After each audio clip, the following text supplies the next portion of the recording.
The American whistleblower Edward Snowden is thought to be in Moscow airport after leaving Hong Kong, from where the US was seeking his extradition. The former security contractor, who's being helped by WikiLeaks lawyers, is in search of a sympathetic country.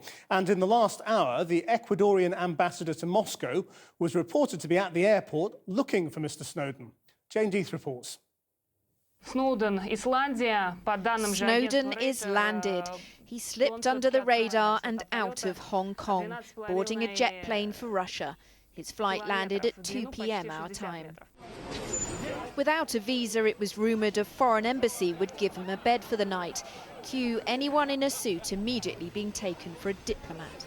But there was no sign of Edward Snowden. The intelligence analyst turned whistleblower has slipped from America's grasp. Yesterday, the US charged him under the Espionage Act for leaking details of a secret program monitoring oceans of phone and internet data. The US issued a provisional arrest warrant and warned Hong Kong to hand him over or relations would get complicated. But Hong Kong let him go. The documents provided by the US government did not fully comply with the legal requirements under Hong Kong law.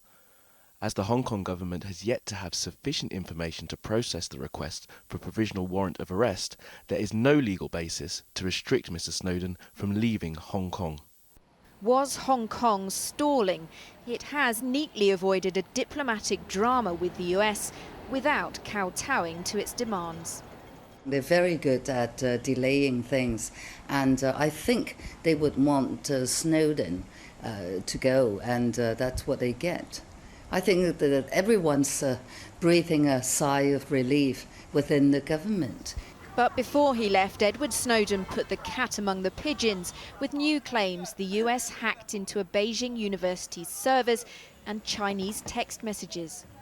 Beijing said it was gravely concerned. State News called the US an internet villain. Meanwhile, Julian Assange claimed WikiLeaks helped Edward Snowden take flight to an unnamed democratic country. Flying to Moscow was the start of a game of global hide-and-seek. A Hong Kong newspaper said he could be bound for Iceland, where WikiLeaks has links, or Ecuador, which granted Julian Assange political asylum.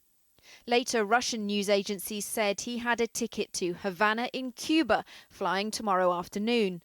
Rumours are Cuba could be a stepping stone to Venezuela, or that Edward Snowden could go from Venezuela to Ecuador after all.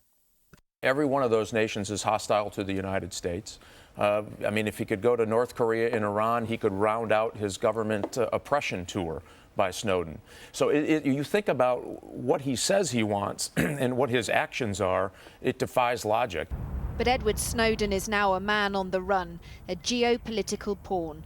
And for the US, he's a loose cannon. American officials have vowed to exhaust every legal option to catch him, but he could be beyond their reach.